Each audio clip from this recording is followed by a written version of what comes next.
সুপ্রিয় পঞ্চম শ্রেণীর শিক্ষার্থী বন্ধুরা, এখন আমরা তোমাদের ইংরেজি বইয়ের ইউনিট 4 মাই হোম ডিস্ট্রিক্ট এর অবশিষ্ট অংশ পড়ব। বাক্যটি পড়ার আগে বাক্য সম্পর্কিত কয়েকটি শব্দের অর্থ।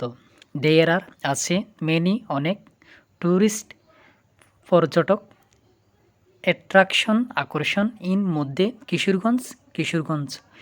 দেয়ার are many tourist attraction in Kishoreganj. কিশোরগঞ্জে অনেক পর্যটন আকর্ষণ রয়েছে, অর্থাৎ কিশোরগঞ্জে অনেক পর্যটন রয়েছে। বাক্যটির শব্দের অর্থ: শোলাকিয়া কিশোরগঞ্জের একটি জায়গার নাম। দ্য লার্জেস্ট সবচেয়ে বড়, ঈদগাহ অফ এর, দ্য কান্ট্রি অর্থ হচ্ছে দেশ, লোকেটেড অবস্থিত, ইন মধ্যে, কিশোরগঞ্জ সদর। Sholakia the largest Eidgah of the country. Sholakia হচ্ছে দেশের সবচেয়ে বড় ঈদগাহ। ইজ লোকেটেড ইন কিশোরগঞ্জ সদর, এটি কিশোরগঞ্জ সদরে অবস্থিত। পরবর্তী বাক্যের শব্দের অর্থ: হিস্টোরিক্যাল ঐতিহাসিক, শহীদি মসজিদ, পাগলা মসজিদ অ্যান্ড এবং, শিবা টেম্পল শিব মন্দির, অফ এর চন্দ্রবতী ব্যক্তির নাম, আর রয়েছে বা আছে, অলসো এছাড়াও, লোকেটেড অবস্থিত, হেয়ার এখানে। দ্য হিস্টোরিক্যাল শহীদি মক্স, দ্য পাগলা মক্স,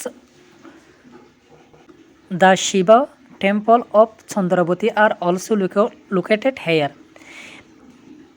ঐতিহাসিক শহীদি মসজিদ, পাগলা মসজিদ এবং চন্দ্রবতীর শিব মন্দিরও এখানে অবস্থিত। পরবর্তী বাক্যের শব্দের অর্থ: ফুট দুর্গ, ইসাকা ব্যক্তির নাম, ইন মধ্যে, জঙ্গলবাড়ি, শাহ মাহমুদ মসজিদ, এগারো সিন্দুর। হিস্টোরিক্যাল অর্থ হচ্ছে ঐতিহাসিক, প্লেস স্থান, মাই আমার, হোম নিজ, ডিস্ট্রিক্ট জেলা। The fort of Isa Khan in জঙ্গলবাড়িতে অবস্থিত ঈসা খানের দুর্গ। অ্যান্ড দ্য শাহ মাহমুদ মক্স in the Egaro Sindur are also some historical places of my home district. এবং এগারো সিন্দুর, শাহ মাহমুদ মসজিদ আমার নিজ জেলার আরও কিছু ঐতিহাসিক স্থান। পরবর্তী বাক্যের শব্দের অর্থ: আমি ফিল অনুভব করি, প্রাউড গর্বিত, ডেট যে, ওয়াজ বরণ জন্মগ্রহণ করেছি, ইন মধ্যে, কিশোরগঞ্জ জেলার নাম। I feel proud of that আমি গর্ব অনুভব করি যে, আই ওয়াজ বরণ আমি জন্মগ্রহণ করেছি, ইন কিশোরগঞ্জে আমি গর্ব অনুভব করি যে আমি কিশোরগঞ্জে জন্মগ্রহণ করেছি। 2.2 discuss the following sentence in pairs. জোড়ায় নিচের বাক্যগুলো আলোচনা করো। রাইট ট্রু/ফলস সত্য অথবা মিথ্যা লেখো। ইন দ্য ব্ল্যাঙ্ক শূন্যস্থানে খালি ঘরে সত্য অথবা মিথ্যা বাক্যর পাশে লিখতে হবে। A number: Kishoreganj is in the north eastern part of Bangladesh. Kishoreganj বাংলাদেশের উত্তর পূর্বাঞ্চলে অবস্থিত। বাক্যটি সত্য হলে আমরা লিখব true. B number: Narsunda river flows through the district town. নরসুন্দা নদী জেলা শহরের মধ্যে প্রবাহিত। বাক্যটি সত্য হলে আমরা লিখব true. C number: Mymensingh Gitika is not a part of Bangla literature. অর্থাৎ ময়মনসিংহ গীতিকা বাংলা সাহিত্যের অংশ।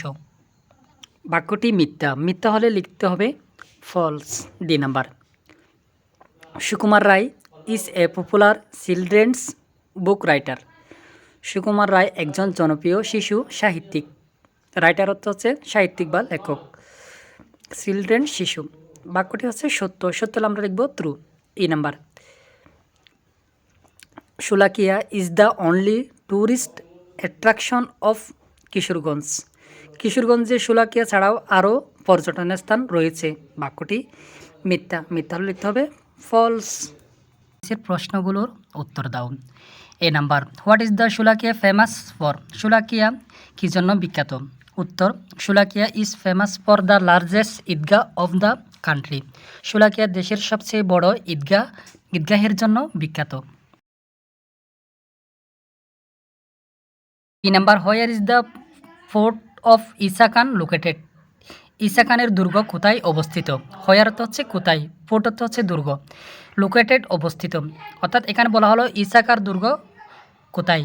উত্তর, the fort of Isa Khan is located in Jangalbari. Isa খানের দুর্গ জঙ্গলবাড়িতে অবস্থিত। C number, mention two tourist attraction of Kishoreganj. C number, mention উল্লেখ করো টু ট্যুরিস্ট পর্যটন অ্যাট্রাকশন আকর্ষণ অফ কিশোরগঞ্জ। কিশোরগঞ্জে দুটি পর্যটন এলাকা চিহ্নিত করো। উত্তর, Sholakia Eidgah and the fort of Isa Khan. Sholakia Eidgah ও ঈসা খানের দুর্গ। D number, name the first female poet of Bangla literature. Bangla সাহিত্যের প্রথম নারী কবির নাম। উত্তর, Chandrabati. E number, write 3 sentence. তিনটি বাক্য লিখো about the natural beauty of Kishoreganj. কিশোরগঞ্জের প্রাকৃতিক সৌন্দর্য সম্পর্কে 3টি বাক্য লিখো। Kishoreganj has many rivers and haors. কিশোরগঞ্জে অনেক নদী ও হাওর রয়েছে। The green fields and rivers are very beautiful. সবুজ মাঠ ও নদী এই জেলার সৌন্দর্য বাড়িয়েছে। The natural beauty of Kishoreganj attracts tourist. কিশোরগঞ্জের প্রাকৃতিক সৌন্দর্য পর্যটকদের আকর্ষণ করে। সুপ্রিয় পঞ্চম শ্রেণীর শিক্ষার্থী বন্ধুরা, তোমাদের ইংরেজি বিষয়ের উপর ধারাবাহিক সমাধান পেতে আমাদের চ্যানেলটি সাবস্ক্রাইব করে রাখার জন্য অনুরোধ রইল। ধন্যবাদ।